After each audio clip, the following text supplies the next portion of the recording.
जब एडवोकेट्स की लाइफस्टाइल को देखते हैं, ब्लैक कोट, ब्लैक और गाड़ियों में आते हुए उनको, तो बहुत सारे लोग और स्टूडेंट उनसे आकर्षित होकर वो चाहते हैं कि हम भी इस प्रोफेशन में जाएं और सबको कानून का पाठ पढ़ाएं और कानून के लिए लड़ें। तो स्टूडेंट्स और यूथ यह देखें कि हम भी इस प्रोफेशन में जाएंगे और क्या क्या परेशानियां आती हैं जब आप इस प्रोफेशन को चुनते हैं और किस तरह से आप उन परेशानियों को सामना कर एक बेहतर वकील बन सकते हैं। वैसे तो इस बात में दो राय नहीं कि कोई भी पेशा हो वह बहुत ही कठिनाइयों से प्राप्त किया जाता है। अगर आप किसी लक्ष्य को प्राप्त करना चाहते हैं तो आपको उस लक्ष्य के लिए दिन प्रतिदिन मेहनत करनी होगी। तो वकालत का पेशा भी कोई आसान काम नहीं है, इसमें जिंदगी भर आपको पढ़ना पड़ता है। तो इस वीडियो में मैं एज एन एडवोकेट आपके साथ में अपना एक्सपीरियंस भी शेयर करने जा रहा हूं और आपको बताता हूं कि किस तरह से आप एक एडवोकेट बनने की चाहत रखते हैं तो क्या क्या आपको दिक्कतें आती हैं। यहाँ पर भी मैं आपको एक छोटी सी बात बताता हूं कि वकालत में भी कुछ फैक्टर्स हैं जो काम करते हैं।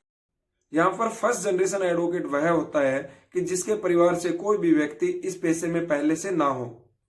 तो सबसे पहले मैं बातें बताऊंगा फर्स्ट जनरेशन एडवोकेट के लिए। अगर आप फर्स्ट जनरेशन एडवोकेट हैं और आपके घर में कोई भी इस पेशे में नहीं है तो आपको बहुत सारी कठिनाइयों का सामना करना है और आपको मजबूत बने रहना है अगर आपने ये प्रोफेशन चुना है तो दोस्तों 3 साल या 5 साल के LLB में जो आपने मेहनत की है उससे ज्यादा आपको प्रैक्टिस में मेहनत करनी होगी। वकालत करने के बाद में सबसे पहले जैसे ही आप रजिस्ट्रेशन करवा के और अपना प्रैक्टिस शुरू कर देते हैं तो आपको दिन भर सुबह 9 से लेकर 5 बजे तक मेहनत करनी होगी। फाइलों को उठाना होगा, डेट्स करनी होगी, ड्राफ्टिंग सीखनी होगी। तो यह सब चीजें सीखने के बाद में भी आपको मेहनताने के तौर पर कुछ नहीं मिलता है, एक मामूली से चंद रुपए मिलते हैं जब तक आप प्रैक्टिस करते हैं as an advocate, junior advocate. और जब आप अपने इंडिविजुअल केसेस लड़ने लग जाते हैं और आप 3 या 4 साल का एक्सपीरियंस आपको हो जाता है, सीधा सीधा अगर यहाँ पे ये कहें कि 3 साल या 5 साल के LLB उसके बाद में भी आपको 3 या 4 साल और लग जाते हैं तो आपको कम से कम यहाँ पे 7 से 8 साल तक आपको कुछ नहीं मिलता है, सिर्फ आप सीखते हैं। और अगर आप फर्स्ट जनरेशन एडवोकेट नहीं है तो यहाँ पर आपको एक बेनिफिट यह मिल जाता है कि आपका भाई, आपके फादर, आपके मदर अगर इस पेशे में है तो आप उनके पास सीख रहे हैं तो आपको वो कुछ ना कुछ अर्निंग भी दे देते हैं और उसके बाद में आपको सीखने के लिए भी आपको बहुत सारी फाइलें मिलती है। और होता ही है कि अगर आपका कोई घर का ही वकील है तो वो आपको किसी अलग तरह से सिखाएगा और अगर आप किसी फर्म के साथ में जुड़कर सीख रहे हैं तो वहां पर आपको अलग अनुभव का सामना करना होगा। तो जब आप फर्स्ट जनरेशन एडवोकेट हैं तो आपको करना है कि सुबह 9 से 5 तक आपको कोर्ट में टाइम देना है और अच्छे से सीखना है, तभी जाकर आप इस प्रोफेशन में अपने पैर जमा पाएंगे। हर इंसान यह सोचता है कि मैं बहुत ही अच्छा काम करूंगा और बहुत अच्छे से सीखूंगा, लेकिन जैसे जैसे टाइम जाता है और कुछ एक कंडीशंस की वजह से वो यह नहीं कर पाता है। सेम यही एडवोकेट के साथ में भी होता है, लेकिन जैसे ही धीरे धीरे वो प्रैक्टिस शुरू करते हैं और उन्हें एक भी रुपए नहीं मिलता है, महीनों तक उन्हें सुबह आते हैं और शाम को चले जाते हैं लेकिन कोई अर्निंग नहीं मिलती है, तो वो यह सोचते हैं कि इस पेशे में कुछ नहीं है और वो वहां से क्विट कर देते हैं। लेकिन दोस्तों अगर आपने जान ही लिया है कि मुझे एडवोकेट बनना है तो आपको इस प्रोफेशन में घुसे रहना है और अपनी प्रैक्टिस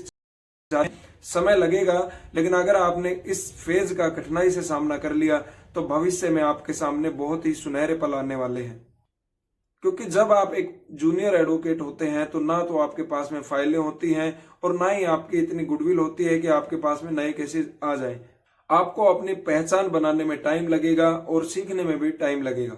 बात यह भी आती है कि इस प्रोफेशन में पैसा है या नहीं है। दोस्तों डिस्ट्रिक्ट एंड सेशन कोर्ट में भी बहुत सारे एडवोकेट्स ऐसे हैं जो महीने के 10 से 15 लाख रुपए कमाते हैं और हाई कोर्ट में तो अगर ये बात की जाए तो सुप्रीम कोर्ट के अंदर तो एक बार खड़े होने के लिए, एक पैरवी करने के लिए ही वहां पर 10 से 15 लाख रुपए चार्जेस वसूल कर लिए जाते हैं। और अगर कोई फर्स्ट जनरेशन एडवोकेट नहीं है तो वह अपने फादर मदर की गुड काम आ जाती है, लेकिन यहाँ पे मेहनत दोनों को करनी होती है। ऐसा नहीं है कि फर्स्ट जनरेशन वकील है उसको बहुत ज्यादा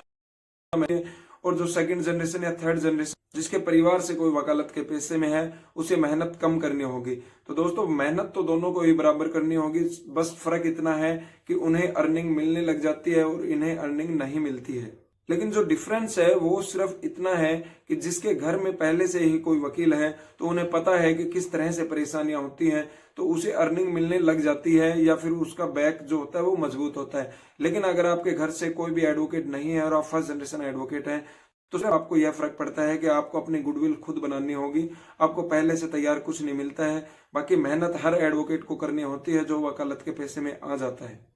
क्योंकि ये कहते हैं कि कुछ चुनिंदा पैसे जिसमें जिंदगी भर पढ़ना पड़ता है, उनमें से ही वकालत भी एक वही पैसा है।